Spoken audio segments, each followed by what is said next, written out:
Muy buenos días a todos. Mi nombre es Andrés Madías y junto con Martías Dortona vamos a estar coordinando esta charla. Ambos formamos parte del programa Sistema Chakras de APRESID, cuyo objetivo es dar respuesta a los problemas y desafíos de los productores, trabajando con rigor científico a través de la integración del trabajo de los productores, la ciencia y las empresas. Dentro del programa Chakras coordinamos específicamente una red que aborda el manejo del maíz tardío en la región centro de producción de Argentina.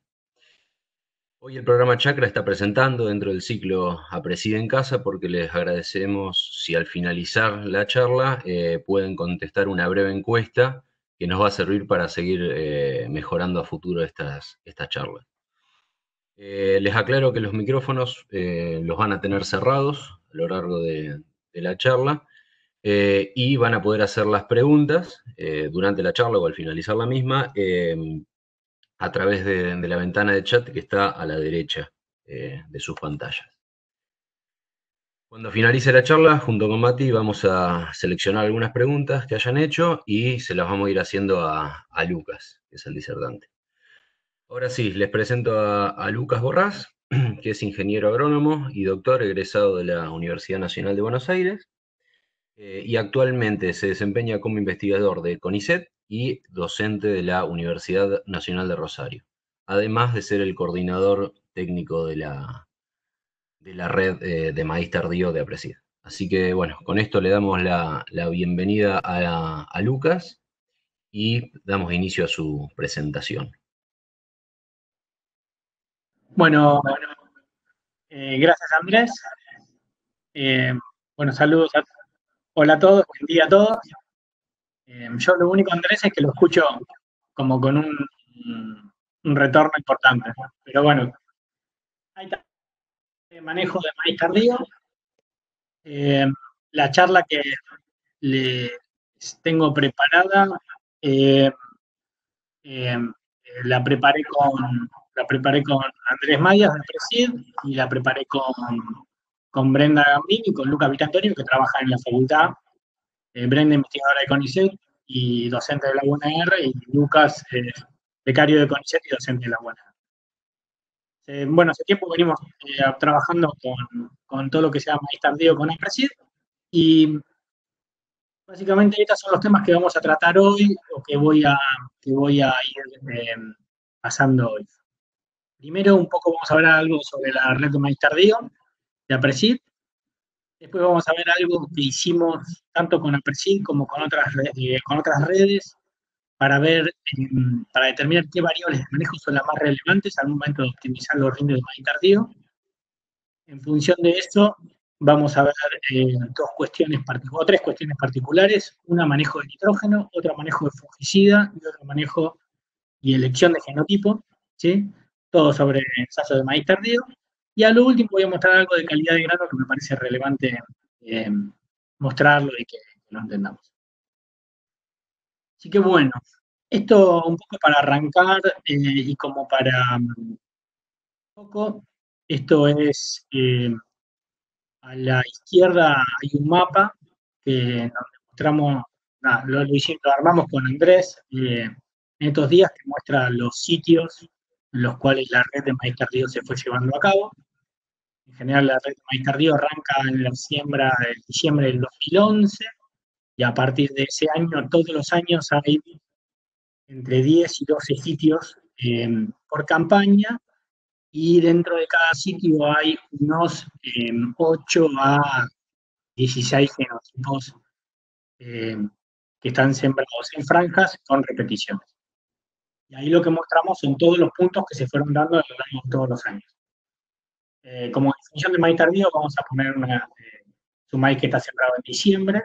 Tradicionalmente, maíz tardío es un maíz que viene de un rastrojo de un cultivo de verano del año pasado, de la campaña anterior, aunque tradicionalmente no mencionamos maíz tardío, sino maíz de segunda, un maíz que venga sobre un rastrojo de un cultivo de invierno, aunque en las últimas dos campañas hemos incorporado eso, porque la realidad es que maíz tardío, como maíz tardío per se, en algunas regiones se ha dejado de hacer, y hay o cultivos de servicio o un cultivo de verano, un cultivo de invierno como antecesor todo el tiempo. Arriba a la derecha, un poco para mostrarles los rendimientos que fuimos teniendo a lo largo de los años, ¿sí?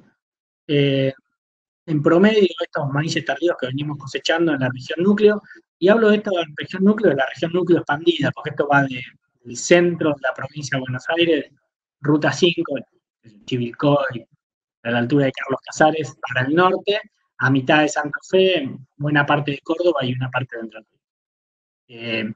Y los rendimientos promedio, ahí se ven, oscilan entre 8.000, entre 7.500 y 10.000 kilos promedio.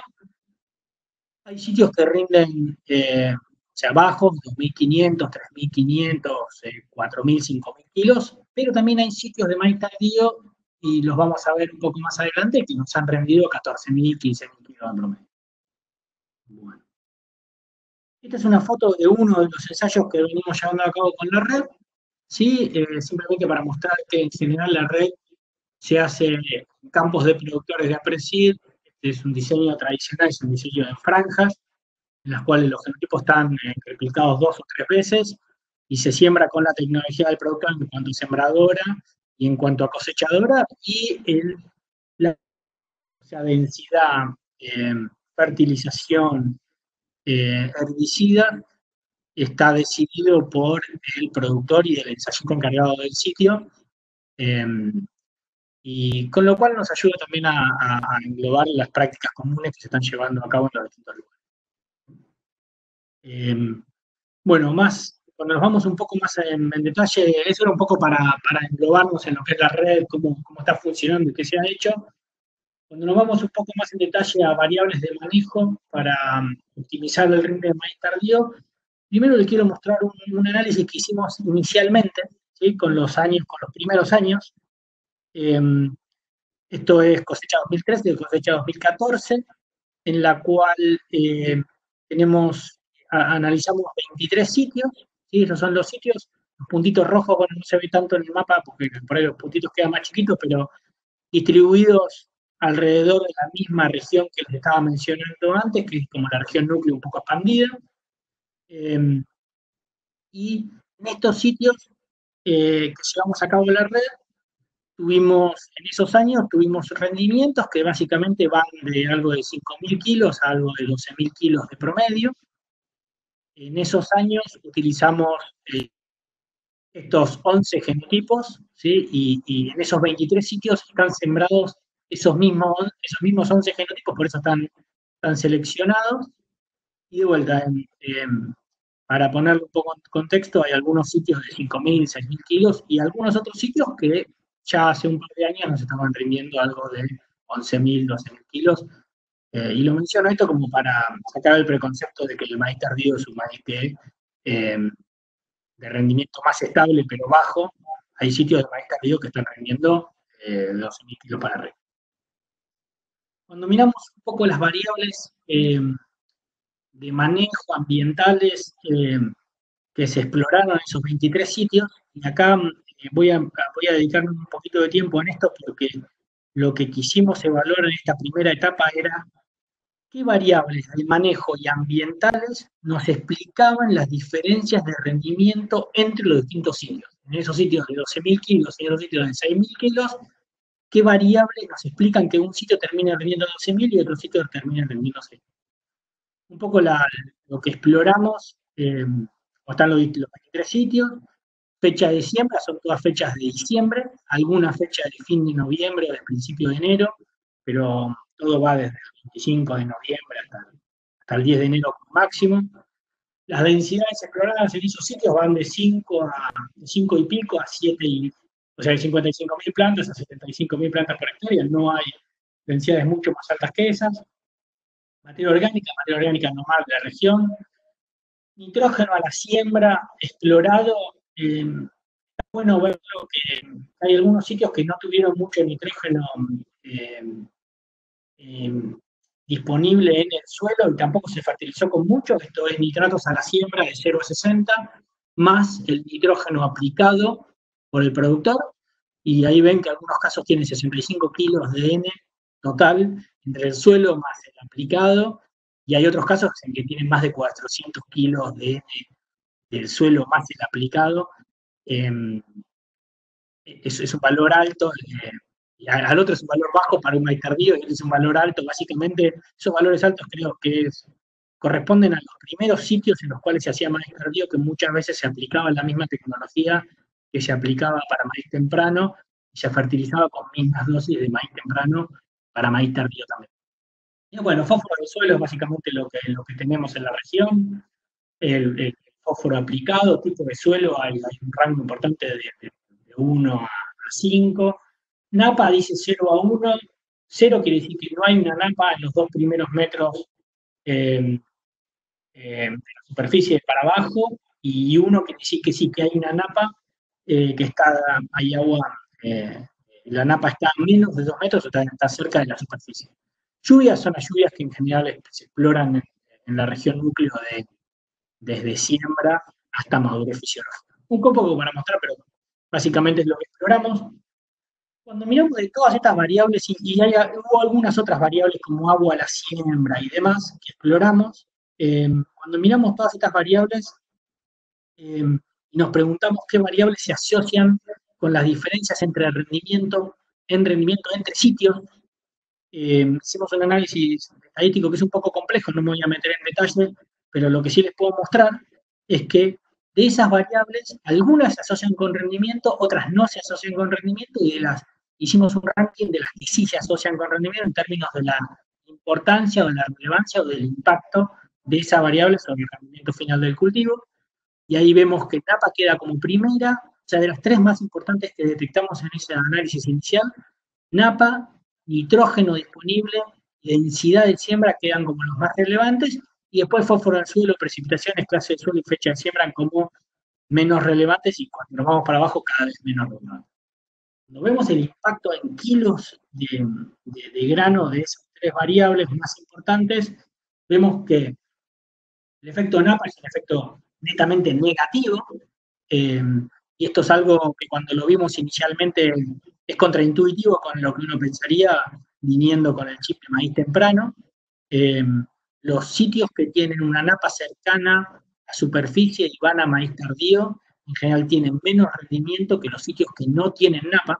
Ya lo vamos a mostrar más adelante, y en promedio tienen 1.361 kilos de rendimiento, pero es una diferencia, es un impacto importante. Ya lo vamos a ver más adelante, pero esto lo volvimos a ver en otras redes. Nitrógeno, gracias a que tuvimos ese amplio rango de N explorado a la siembra, con nitratos a la siembra, pues el nitrógeno aplicado, o sea, tuvimos un amplio rango que nos permitió explorar la disponibilidad de nitrógeno de manera adecuada. Salta como un factor importante, y vemos que el efecto inicial, es decir, la pendiente inicial de cuando uno empieza a agregar nitrógeno, el rendimiento empieza a aumentar a una tasa de 22 kilos de grano de nitrógeno disponible que uno empieza a aumentar. Obviamente eso es el impacto inicial. Cuando uno empieza a agregar cada vez más nitrógeno, el efecto es menor. Y el otro efecto que vimos que surge como relevante en el análisis es densidad de siembra, era algo que no nos esperábamos, y surge que ese primer análisis surge que los sitios que tenían más densidad de siembra tendían a tener más rendimiento. Y acá me gustaría comentar que a mi gusto, cuando arrancó el maíz tardío, muchas veces lo que se hizo fue eh, bajar la densidad simplemente porque íbamos a tardío. Y hay muchos casos de maíces tardíos que, como mencionaba antes, hay de 10.000, 11.000, 12.000, 13.000 kilos. Esos ambientes eh, son ambientes que no deberíamos estar bajando la densidad si esperábamos, o sea, si esperáramos un rendimiento tan alto, con lo cual me parece que ese es el efecto que encontrábamos como un efecto positivo de la densidad. Casos en los cuales inicialmente, cuando se arrancó con maíz tardío, se bajaba la densidad básicamente per se porque íbamos a maíz tardío, y encontrábamos que los que no bajaban tanto la densidad tendían a tener más rendimiento simplemente por no tener una estrategia tan defensiva. Hicimos este mismo análisis con la gente de CREA Sur de Santa Fe. Con la gente de Crea Sur de Santa Fe, ellos tienen la red de maíz temprano y de maíz tardío. La región básicamente es la misma en el área núcleo, excepto que no va tan al sur en la provincia de Buenos Aires, o sea, no agarra mitad de provincia de Buenos Aires, sino agarra efectivamente el norte de provincia de Buenos Aires. Pero hicimos el mismo análisis y ahí les muestro el mapa de los sitios que evaluamos. Los sitios son los de tardío, los que les voy a mostrar ahora, que son los sitios de color púrpura, ¿sí? Acá les muestro el rango de rindes que exploramos en el análisis. Miren los de color púrpura, que van de algo de 5.000 kilos a algo de 13.000 kilos. Es básicamente el mismo rango ambiental que estábamos explorando en el análisis anterior. Y cuando hacemos el mismo análisis con una base de datos distinta, son productores distintos, con ensayistas distintos, con gente que maneja los ensayos distintos, pero siguen siendo ensayos en franja, con repeticiones en el campo. Este es el ranking de variables que terminan impactando en el rendimiento, y están en negrita los más importantes. Están todos los relevantes, que surgen como relevantes del análisis, y en negrita los más relevantes. Miren que algunos de los que surgían antes están nuevamente arriba. Acá surge precipitaciones, napa, fungicida, fósforo en el suelo y nitrógeno. Napa y fungicida napa y nitrógeno están igualmente que antes. Fungicida no estaba antes, no se había testeado porque tenemos muy pocos sitios con fungicida. Acá surge como relevante, y después precipitaciones y fósforo en el suelo también surgían antes. Acá tienden a subir en el rango. Cuando vemos los efectos, ¿sí?, de esos análisis, esto lo hicimos el análisis lo hizo Luca Vilantonio con Gallo y con Diego Pérez de la región Crea Sur de Santa Fe. Cuando vemos el impacto de las dos primeras variables, que es precipitaciones y napa, primero le mostraría napa, que es la parte de abajo, simplemente para reforzar lo que veíamos antes. Los sitios que vamos a maíz tardío, que tienen una napa cercana a superficie, tienden a rendir menos que los sitios que no tienen napa cercana a la superficie. En este caso antes nos daba algo de 1.000 y pico kilos, acá nos da algo de menos 940 kilos, o sea que eso es un efecto consistente. Y cuando vemos precipitaciones, que es la parte de arriba, la cantidad de precipitaciones impacta en el rinde, pero impacta en el rinde interaccionando con el napa. Sitios que no tienen napa, cuanto más precipitaciones, tenemos más rinde, pero los sitios que tienen napa, cuanto más precipitaciones tienen, menos rendimiento. O sea, la napa per se baja el rendimiento, y a su vez si tenemos napa y muchas precipitaciones, durante el ciclo del cultivo de siembra, madurez fisiológica, el rendimiento baja aún. Los otros dos efectos que surgen como relevantes, uno fungicida, con un efecto positivo sobre el rendimiento de manera importante, un efecto promedio de 1.000 kilos. Esto lo vamos a ver más adelante porque creo que es una variable a optimizar como muy relevante en el manejo de maíz tardío. Y fósforo en el suelo surge como una variable relevante, sobre todo en los suelos que tienen bajo nivel de fósforo, un umbral de 15 partes por millón. Y por último, la última variable que surge de este segundo análisis como relevante es el nitrógeno, igual que antes. El efecto del nitrógeno acá está como promedio de todo, o sea, el promedio no, es una respuesta lineal, y la respuesta es de 10 kilos de grano por kilo de N aplicado. Así, a manera de resumen, puse las dos tablas, son dos trabajos independientes, con productores independientes, protocolos medianamente parecidos, pero independientes. Nos surgen, y base de datos que cubren años distintos, ¿sí? Nos surgen napa en ambos análisis, nitrógeno en ambos análisis, fungicida muy relevante, pero no estaba medido en la primera red, y después precipitaciones como algo importante, y fósforo del suelo surge como algo importante en ambos análisis, y queda cuarto en el primer análisis. Y después tenemos densidad. En los dos casos el efecto de la densidad termina siendo positivo sobre el rendimiento. No vimos ningún efecto. En el de Crea no es un efecto menor, pero no es negativo, cuanto que a más densidad, menos rendimiento. Segundo punto que exploramos una vez que entendimos eso, Acá vamos a ver algunas variables de manejo un poco más específicas. Uno, nitrógeno, segundo, fungicida y tercero, elección de genotipos, es algo que no mencioné, pero después lo vamos a ver, cómo impacta el genotipo. Pero en cuanto a nitrógeno, en el primer análisis encontramos que el efecto promedio, ¿sí?, de agregar nitrógeno, el efecto inicial de la curva esa, la pendiente inicial es de 22 kilogramos de grano por kilogramo de N aplicado, ¿sí?, y ese es el efecto promedio. Pero teníamos todos los genotipos en todos los sitios y la respuesta al agregado de N nos dio que interacciona con el genotipo. Eso quiere decir que no todos los genotipos responden igual al agregado de N. Esto puede ser menor, pero es algo interesante de ver. Ejemplo, el 7210 y el uno de Advante, el 8112, tenían una respuesta por arriba del promedio, ¿sí?, de 28 kilogramos de grano por kilogramo de N aplicado, y por el otro lado, algunos genotipos que tenían una respuesta bastante por abajo del promedio, una eficiencia de 16 kilogramos de grano por kilogramo de N aplicado. Esto lo menciono simplemente como para comprender que tenemos el chip de que todos los genotipos responden distinto a la densidad. De hace 10 años más o menos venimos escuchando a los semilleros que los distintos genotipos hay que manejarlos distintos en cuanto a densidad de siembra. Si siembro o si siembro el otro, cómo tengo que manejar la densidad es diferente. Y esto es un punto que me gustaría remarcar, que en general hay algunos datos que empiezan a mostrar que no todos los genotipos responden de igual manera al agregado de nitrógeno, ¿sí? En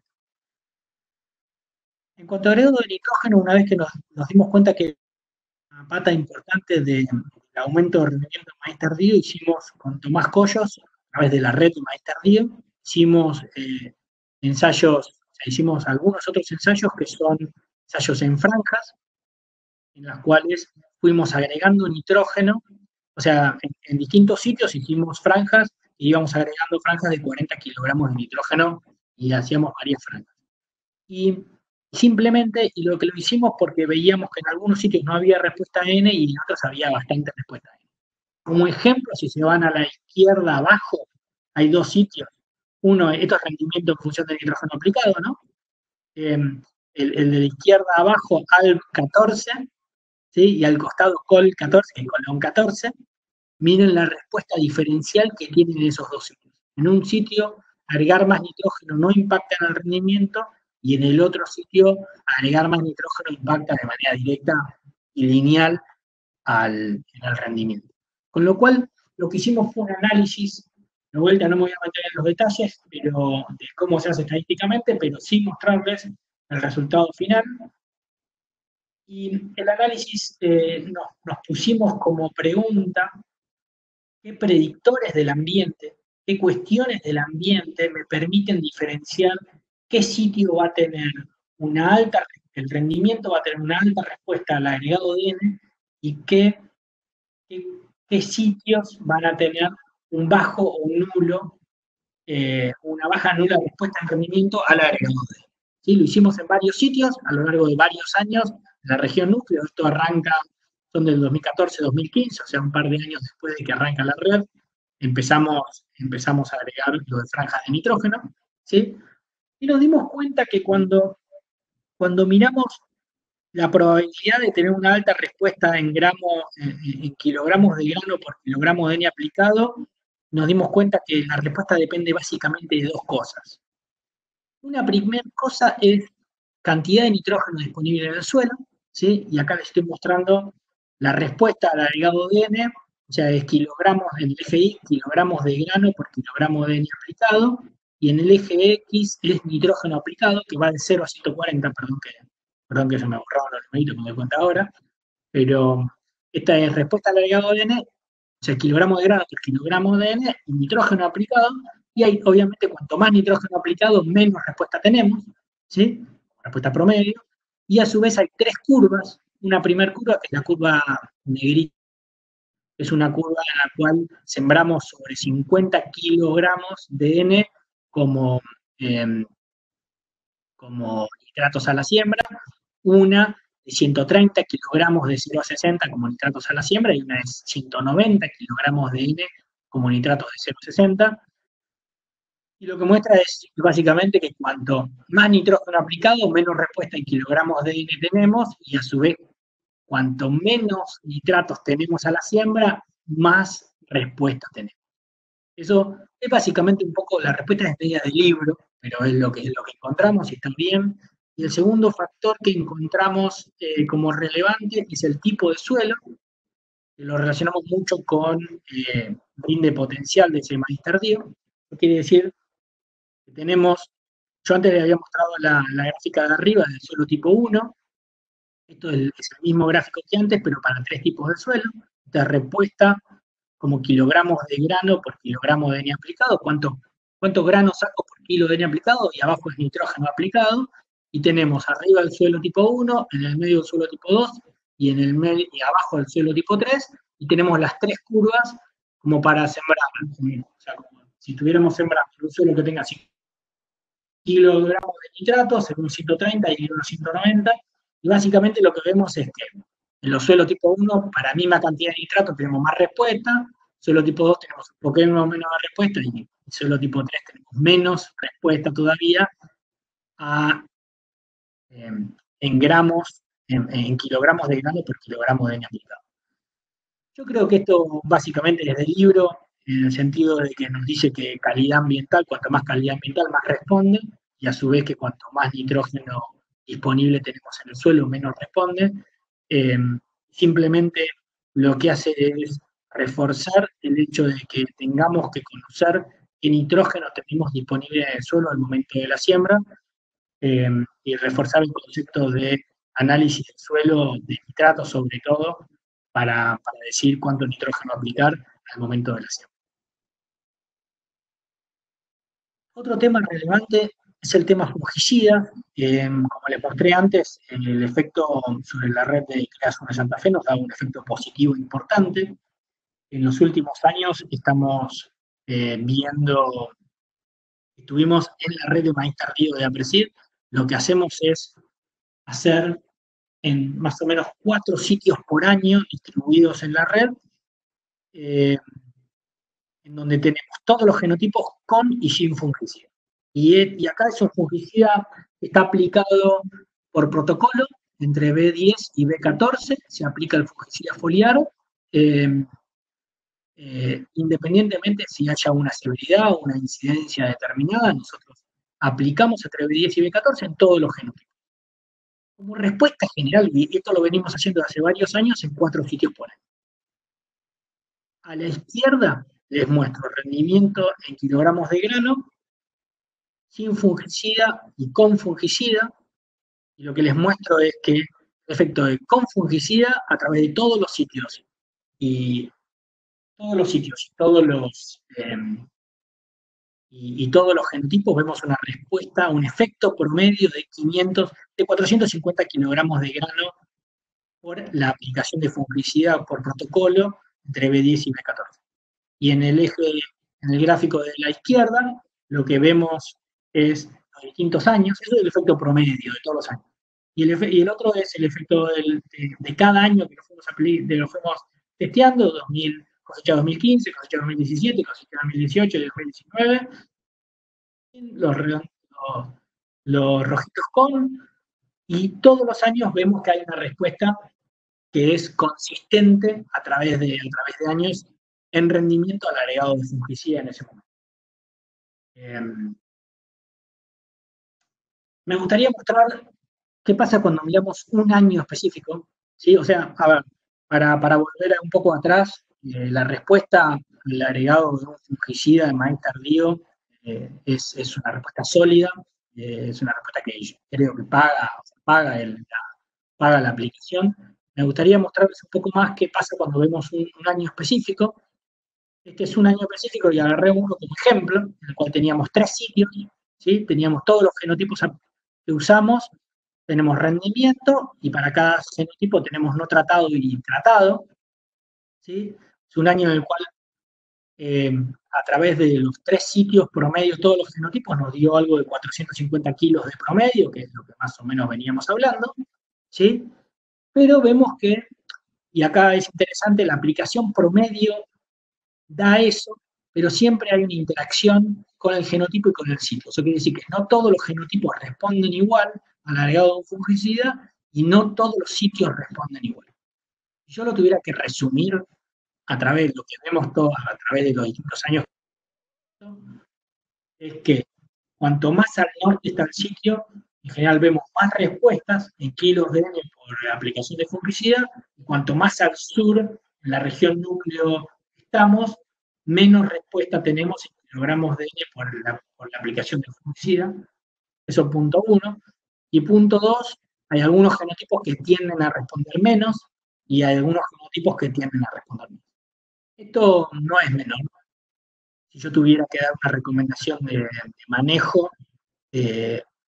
estaría pensando sólidamente en aplicar un fungicida, y a su vez, cuando voy a esos días de campo en febrero, o cuando me reúno con el proveedor de germoplasma, el vendedor de semilla, específicamente le preguntaría susceptibilidad al genotipo de enfermedades foliares, y ante la duda estaría aplicando porque las respuestas son sólidas. Así que bueno. Uno de los últimos puntos que me gustaría tocar es selección de genotipo y algo de ganancia genética en maíz tardío. Yo no lo mencioné en el análisis inicial, ¿se acuerdan de esos 23 sitios que analizamos inicialmente con esos 11 genotipos que se testearon en todos los sitios, en todos los sitios que iban algo de rendimiento de 6.000 a 12.000 kilos promedio?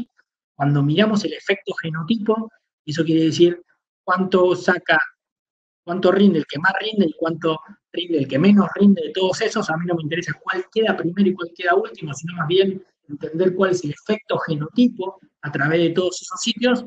Estamos hablando de algo de 600. O sea, como promedio, si bien hay interacción genotipo por sitio, como promedio, el genotipo que más rinde le saca 600 kilos por hectárea por año al genotipo que menos rinde de todos los genotipos. ¿Sí? Acá no me voy a entrar en detalle de qué dio cada año, cada ensayo comparativo de rendimiento, pero sí los voy a invitar a que bajen la última revista, que es la revista del año pasado, en la cual pueden ver específicamente qué genotipo quedó primero y en qué ambiente quedó primero, qué genotipo, cómo se comporta cada genotipo en cuanto a rendimiento. Y acá hay un punto que me gustaría agregar en elección de genotipo, que no lo mencioné antes, pero que es relevante, es que cuando hablamos de elección de genotipo, yo estoy haciendo foco en rendimiento, en respuesta a fungicida, en respuesta a nitrógeno algo, pero sobre todo el otro punto al momento de decidir qué genotipo sembrar es mirar rendimiento y humedad cosecha. Humedad cosecha es un punto no menor en cuanto a la elección de genotipo maíz tardío. No me voy a meter en detalle simplemente por tiempo, pero hay grandes diferencias entre los genotipos comerciales actuales y si hiciéramos los números, posiblemente un genotipo que esté más seco, pero que tenga un menor rendimiento, termine siendo por ahí la mejor opción en cuanto a su selección para un planteo de maíz tardío. O sea, eso es algo importante. Humedad cosecha no es como maíz temprano, que cualquier cosa lo dejo un tiempo más en el campo y lo termino cosechando seco. Las diferencias en humedad cosecha de maíz tardío son más difíciles de borrar teniendo el genotipo en el campo. ¿Sí?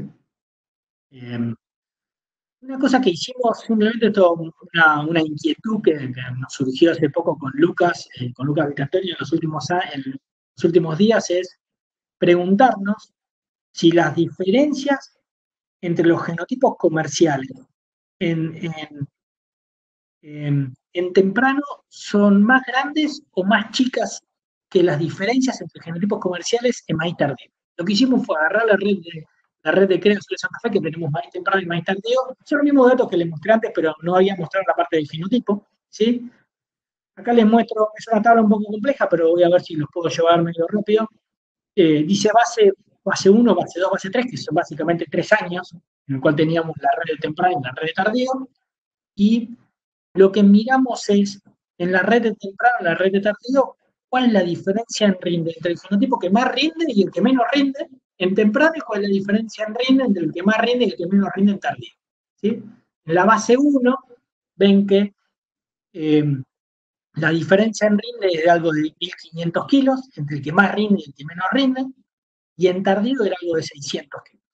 Pero al otro año, cuando vamos al otro año, el que más rinde y el que menos rinde en la base 2 es de algo de 850 kilos, mientras que tardío es algo de 1.400 kilos, o sea, las diferencias se magnificaron en el tardío, y en la base 3 son algo de 1.100 kilos y algo de 700 kilos. Como promedio entre todas las bases de temprano y las bases de tardío es algo de 1.200 kilos y 900 kilos, no son muy distintas, con lo cual los genotipos tienden a diferenciarse de igual manera en temprano y en tardío, por lo menos para el rendimiento, y como los tardíos rinden un poquito menos, en porcentaje es medianamente parecido.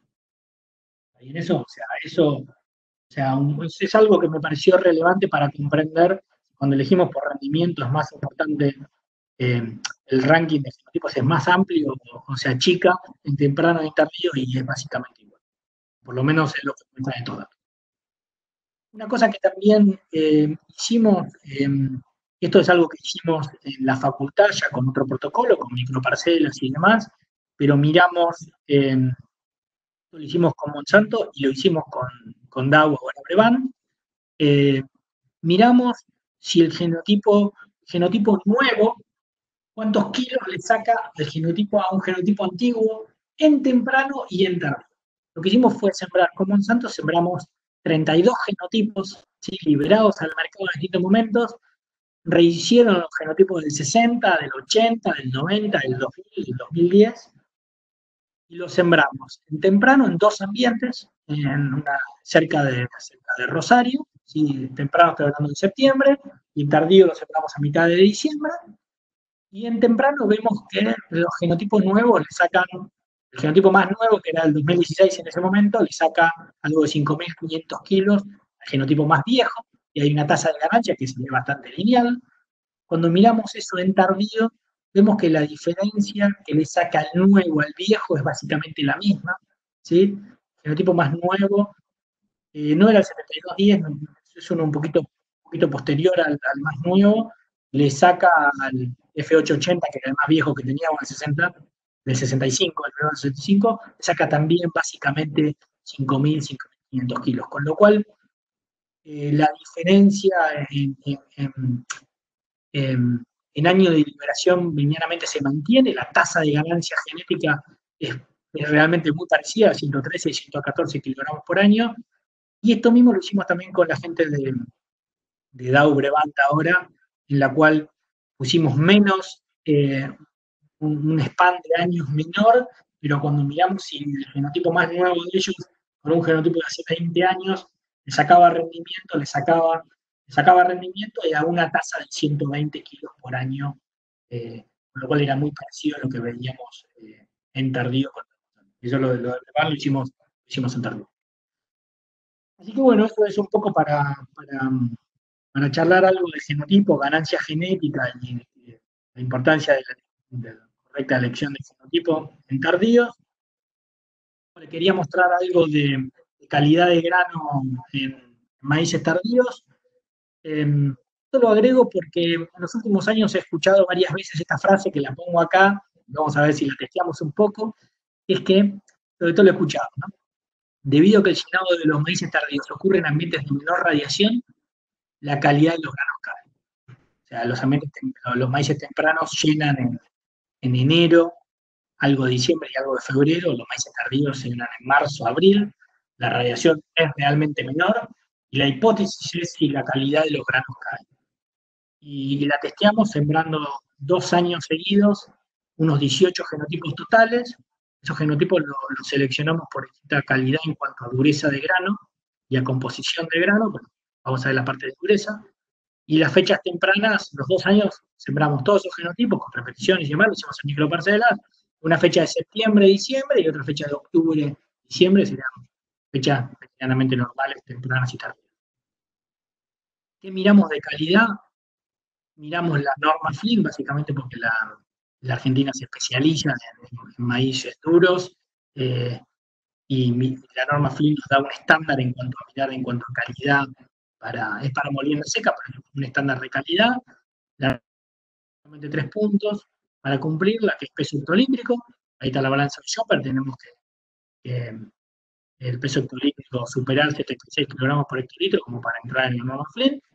Segundo punto que vimos es índice de flotación. Para entrar en la norma, los granos tienen que flotar. Si ponemos 100 granos en una solución estándar, una temperatura estándar, lo máximo que pueden flotar son 25. Cuanto menos denso, los granos flotan más.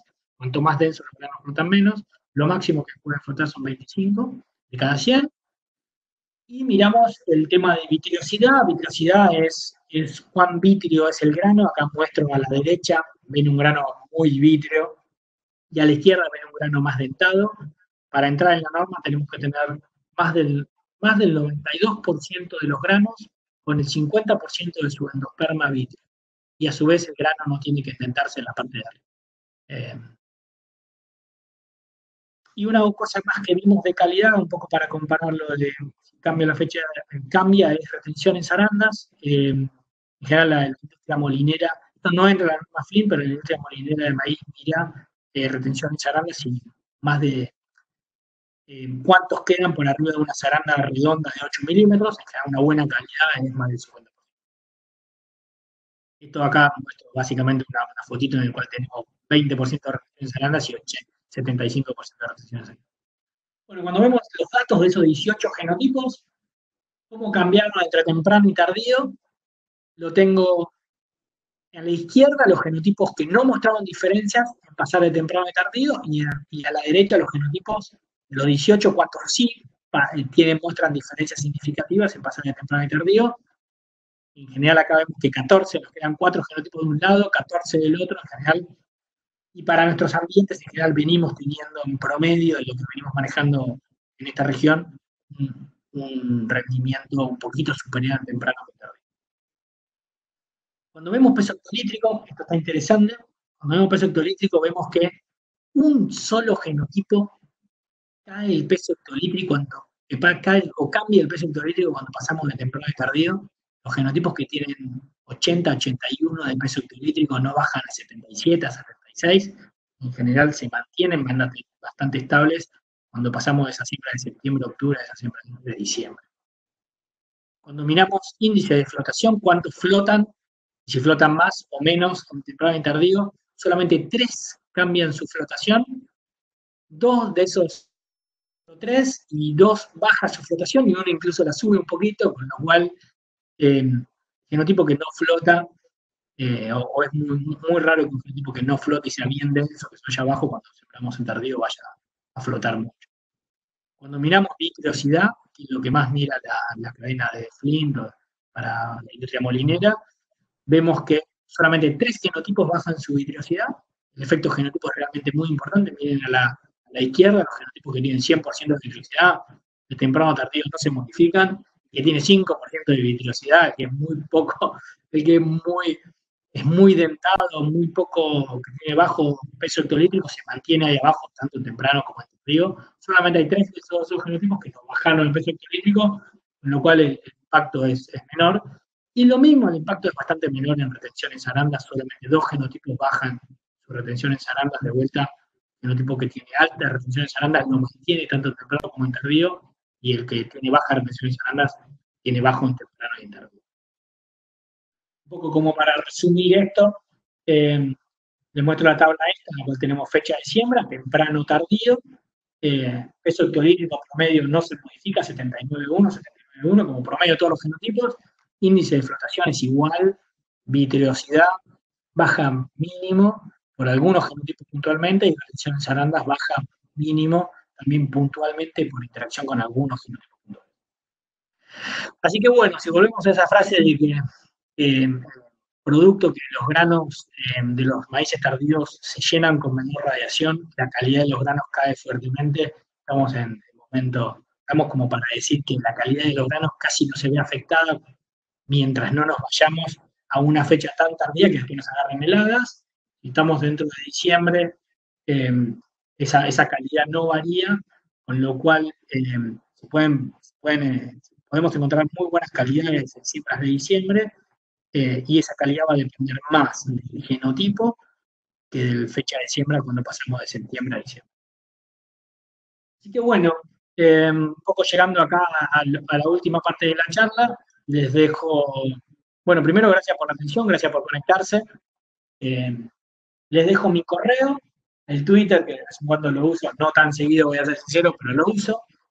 Y ahí justo abajo puse la lista de trabajos en las cuales yo me fui basando para toda la charla. Así que si alguien me manda un correo, que es el correo que está ahí, yo agarro, copio todo y se los mando sin problema. Las revistas de Aprecid, tenemos una revista por año que tiene el efecto del fungicida cada año, el efecto del nitrógeno cada año, el, el ensayo compartido de rendimiento. Y bueno, abajo ahora supongo que va a aparecer Madias en cualquier momento, pero ahí abajo están las empresas que apoyan la red de maíz tardío actualmente.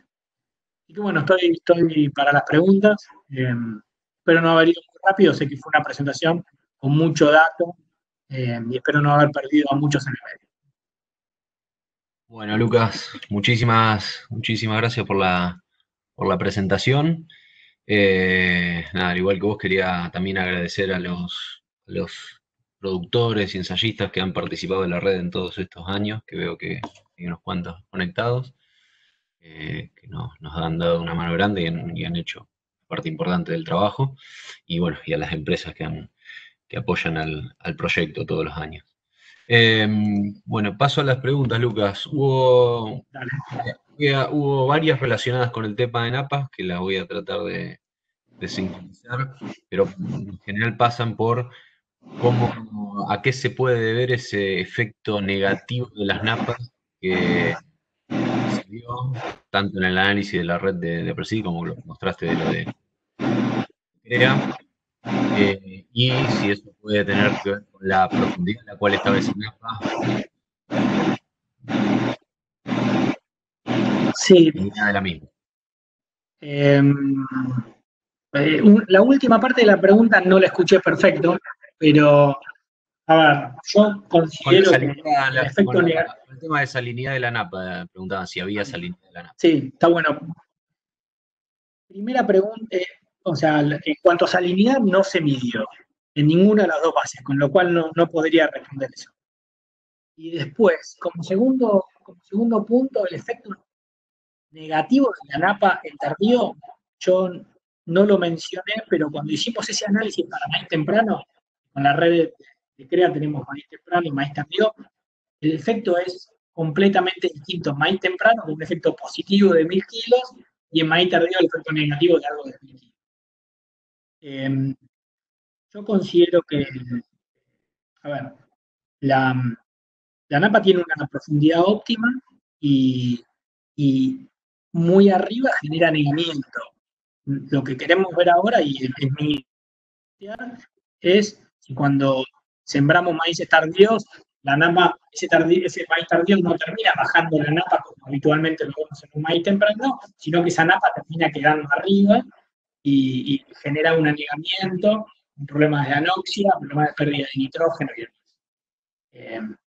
Eso es básicamente lo que puedo decir, no podría decir mucho más. Por el otro lado, como está analizado, no permite diferenciar entre profundidades de napa. Y digo eso porque lo que hicimos fue medir la profundidad de la napa al momento de la siembra, pero nunca después fuimos viendo si esa profundidad iba bajando o iba subiendo, o a qué profundidad terminó a madurez fisiológica en el cultivo. Miramos a la siembra, si estaba a menos de 2 metros, y ahí estamos. A ver, como recomendación práctica para terminar, yo tuviera un lote con napa, lo mando a maíz temprano, que tiene un efecto positivo, y no lo mando a maíz tardío, que tiene un efecto negativo.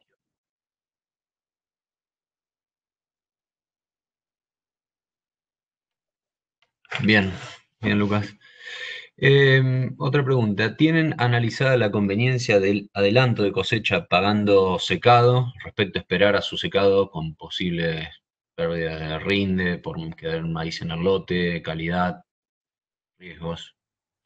Sí, no lo tengo analizado yo. Eh, la verdad es que no lo analizamos nunca. El tema de los costos de secado en la Argentina hace que uno tienda a cosechar lo más seco posible, eh, pero hay que pensar que en un esquema de costos de secado distinto podría ser una alternativa válida, y cuando miramos los maíces norteamericanos, qué sé yo, en el estado de Kentucky, lo menciono porque son madureces relativas medianamente parecidas a las nuestras, arrancan a cosechar con 28% de humedad y terminan de cosechar con 21% de humedad, porque dicen que dejando más seco empiezan a perder rendimiento, tanto por caída de espiga, caída de planta, o se les incrementa un poco la pérdida de cosecha por cosechar. Pero nosotros no lo hemos analizado, y creo que es una pregunta relevante. Te hago la siguiente, Lucas. ¿Qué están viendo para lo que tiene que ver con el manejo del gusano cogollero? Mira, la realidad es que en la red de maíz tardío no hemos visto nada. Yo lo que tengo es la experiencia sobre todo de lo que es manejo de no transgénicos para cogollero, o sea, maíces no transgénicos con cogollero, pero después diferencias entre productos comerciales tipo BT3 y demás, yo no sé, más allá de lo que sabe el promedio, que es que algunos de esos productos biotecnológicos controlan mejor que otros. Lo que yo sí puedo decir es que hay algunos tratamientos de semilla que son muy efectivos para controlar esa primera generación de cogollero, que hoy básicamente lo están usando muchos semilleros, tanto de maíces transgénicos como de maíces no transgénicos, para sacarse esa primera aplicación de un insecticida en las primeras etapas vegetativas. Bien. Bueno, Lucas, te hago, digamos, dos preguntas respecto a fecha de siembra que han hecho. Una es que el análisis muestra que la fecha de siembra en tardíos tiene relativamente poca importancia en la variación del rinde. Si podrías ampliar a qué se debe este punto. Y la otra es qué tan riesgoso podría ser adelantar las siembras de estos maíces tardíos a mediados 15-20 de diciembre. 15-20 de diciembre por fecha de floración. Sí, debe Sería ser, también adelantarla respecto a noviembre también, yo pensaría. En sí, realidad. debe ser adelantar a 15, 20 de Bien, noviembre. de noviembre, pusieron del 12, pero entiendo que es de noviembre. Perfecto. El análisis que a nosotros nos da en cuanto a fecha de siembra, lo que nos da es que las fechas de siembra que realmente dan menos rendimiento son las fechas de enero con respecto a las fechas de diciembre para la región norte. Y ahí no nos da, me parece que no, tendría que revisar los datos, pero creo que como fecha límite nos da entre el 5 y el 7 de enero, y a partir de ahí empieza a caer el rendimiento. Eso por un lado. Por el otro lado, en cuanto a manejo de fecha de siembra dentro de todo ese diciembre, o sea, si arrancar sembrando o incluso fin de noviembre, principio de diciembre o más tardío en diciembre, yo creo que tendríamos que estar pensando en qué ambiente tenemos y qué recarga tenemos en el perfil al momento de sembrar ese maíz tardío. Eso quiere decir que si nosotros tenemos un ambiente muy bueno, con mucha capa, con mucha agua a la siembra, tendríamos la posibilidad, o yo me jugaría, a sembrar a principios de diciembre. Pensemos que un maíz tardío tiene 60 días, más o menos 65 días en floración, con lo cual, si sembramos el 1 de diciembre, ese maíz va a estar sembrando, va a estar floreciendo el 1 de febrero. Ese maíz que florece el 1 de febrero arrancó su periodo crítico básicamente 10, 15 días antes, con lo cual ese maíz que está sembrando el 1 de diciembre arranca su periodo crítico el 15 de enero y termina su periodo crítico el 15 de febrero. Eso quiere decir que va a meter la mitad de su periodo crítico en enero. Si tenemos un lote con problemas de agua, que vamos a maíz tardío con problemas de agua, yo pensaría en retrasar la fecha de siembra y irme bien hacia fin de diciembre para meter el periodo crítico bien en febrero, que tengo más probabilidad de lluvias, menos demanda y con lo cual un estatus hídrico mejor. Ahora, si tengo un lote que viene con una buena capacidad de almacenamiento de agua y tengo buena agua almacenada, yo sí me jugaría a sembrarlo bien a inicios de diciembre, porque ese inicio de diciembre va a tener en general un potencial un poco menor, un poco mejor, va a tener más potencial, y a su vez, si lo tengo bien recargado de agua, me puedo jugar, si puedo decir eso. En cuanto a sembrar a mediados de noviembre, yo personalmente no lo haría, esperaría más fin de noviembre, directamente principios de diciembre, básicamente porque un maíz que está sembrado a mitad de noviembre florece a mitad de enero, con lo cual tiene todo el periodo crítico del 1 de enero al 31 de enero, tiene la máxima probabilidad de un estrés hídrico severo, ¿sí? Por menos probabilidad de lluvias y por más probabilidad y por más demanda diaria. No quiere decir que en los últimos años, como se vinieron dando las lluvias, algunas lluvias muy importantes a fin de diciembre, principio de enero, no terminen siendo esos maíces los que más rindieron. Pero hay que ver un poco el patrón normal año a año.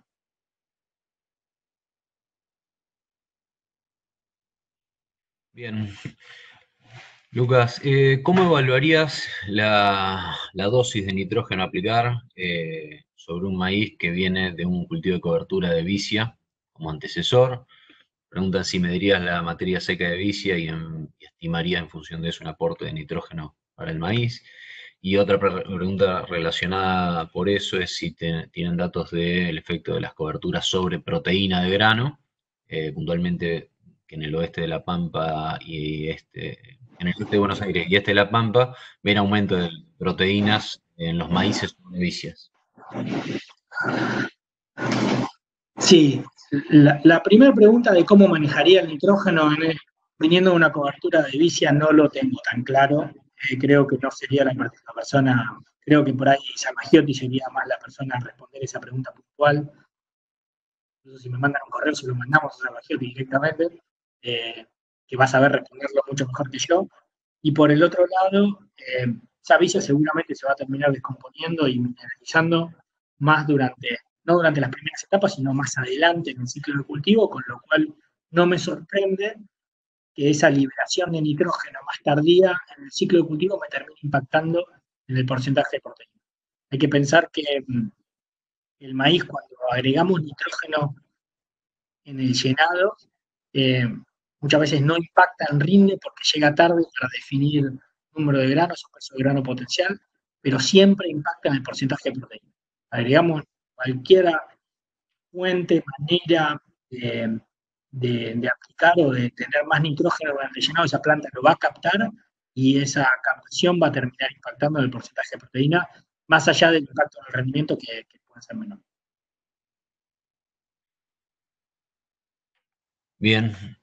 Lucas, en planteos de alta producción en el sureste de Córdoba, entiendo en ambientes con napa, ¿cuál sería la densidad máxima recomendable? Preguntan específicamente para algún genotipo, yo te la amplío pensando en los genotipos elite de las diferentes empresas. Sí, a ver, si tenemos un lote con muy alta productividad, napa, yo personalmente lo sembraría maíz temprano y no maíz tardío. Básicamente porque ese lote con napa tiene un efecto, esa napa tiene efecto positivo en maíz temprano y negativo en maíz tardío. Eso como primer punto. Como segundo punto, si tuviera un ambiente muy bueno en maíz tardío, nada, decidiría la densidad en función de qué rendimiento esperado tengo y le preguntaría al semillero qué densidad me recomienda para ese rendimiento esperado. O sea, si espero 13.000 kilos, sea de temprano o sea de tardío, le preguntaría al semillero, bueno, este genotipo que estoy pensando sembrar, ¿qué densidad me recomiendas? Y actualmente le preguntaría si es un genotipo que hay que tender a sembrarlo con un poquito más o con un poquito menos de densidad que el promedio. Pero básicamente eso. tengo mucho más. Bien. Preguntan si están viendo el tema de un vuelco por gusano blanco en maíces, sobre todo en maíces que vienen de gramíneas de invierno. Algo este año puntualmente. A ver, en la red de maíz tardío no lo hemos evaluado. En la red de maíz tardío no lo hemos evaluado. Ahora, porque no sé si Ahí se escucha, ahí yo te escucho, Lucas, por lo menos. toqué algo que... en la red de maíz tardío no lo hemos evaluado. Ahora yo nunca vi grandes problemas de vuelco por gusano blanco, pero ahora en mi experiencia es baja. Yo no, sinceramente no lo vi. Bien. ¿Cómo varía el espaciamiento entre surcos yéndonos a un maíz tardío? La pregunta es si vale la pena hacer variaciones respecto a un temprano. Sí, acá yo pensaría que no modificaría el espaciamiento entre surcos o sea, en el sentido de que si yo estoy sembrando 52 centímetros y estoy sembrando 52 centímetros un maíz temprano, yo seguiría sembrando 52 centímetros en un maíz tardío. No veo que el espaciamiento entre surcos sea una variable a optimizar al momento de sembrar hoy en temprano o en tardío. Sí es una variable a optimizar en soja, y en general se ve el incremento de rendimiento cuando disminuimos el espaciamiento, con lo cual ahí hay que tener en cuenta que si vamos a usar la misma sembradora tanto para soja como para maíz, es posible que nos convenga achicar el espaciamiento, pero por un incremento del rendimiento de soja y no por un incremento del rendimiento de maíz, que sería básicamente lo mismo si sembramos a 52 o sembramos con espaciamientos un poco menores. ¿Se entiende eso? O sea, cambios en el espaciamiento de 52, 30 y pico. Yo no esperaría cambios en el rendimiento ni de maíz temprano ni de maíz tardío, pero sí lo esperaría en soja, con lo cual si yo me preguntara, voy a cambiar la sembradora, la uso para los dos cultivos y ya me convendría por el lado de soja. Bien, Lucas. Preguntan si es correcto pensar que la menor radiación de febrero es compensada, perdón, por la menor demanda hídrica que hay en ese mes. Y por eso los maíces tardíos tienden a rendir igual que los tempranos. Sí, está bien. O sea, el maíz cuando está floreciendo en febrero tiene una menor demanda hídrica, con lo cual tiene un estatus hídrico, con menor cantidad de agua tiene un estatus hídrico igualmente bueno que el maíz temprano. Es básicamente eso. El concepto es que para tener igual rendimiento tendría que estar creciendo el maíz temprano durante floración tendrían que crecer tanto el maíz temprano como el maíz tardío a misma tasa de crecimiento por metro cuadrado por cultivo. Es básicamente eso. No sé si respondo o no, pero es Bien. Respecto al tema de fungicidas, que se mostraste el efecto positivo que había, nombraste la problemática de enfermedades de hoja y la pregunta es si se puede atribuir algún efecto secundario positivo de la aplicación de fungicidas en maíces que tiendan a tener resistencia mejor que un contacto frente a roya. ¿Cómo es la pregunta? Perdón. Sí, en el tema de efectos de fungicidas, el tema de problemática de enfermedad en hoja, si se podría atribuir que el fungicida tenga algún efecto secundario positivo en algunos híbridos que tienen resistencia o mejor comportamiento frente a roya. Que más que ese buen comportamiento está teniendo más por la aplicación de fungicidas. A ver, no. Yo creo que el efecto del fungicida es por un mejor control de roya, tizón y enfermedades foliares. No encuentro, y a su vez eso después me da una mejor caña, una mejor absorción de nitrógeno en el cultivo, una mejor intercepción de radiación y demás. No sabría decir. Pero el efecto lo atribuís directo sobre la roya, no una cosa. Está bien. Es directo sobre la roya, pero después en el cultivo es indirecto porque termina al tener menos enfermedades, intercepta más radiación, tiene más captación de nitrógeno, tiene más captación de agua, crece más, Bien. va a tener una mejor caña al momento de cosecha. Bien, perfecto. Pregunta, creo que es la última que tengo, sí. Que hay investigadores que están yendo por el lado de recomendaciones relacionadas con la cantidad de nitrógeno a aplicar por planta, y que esto va a depender del genotipo para manejar la fertilización.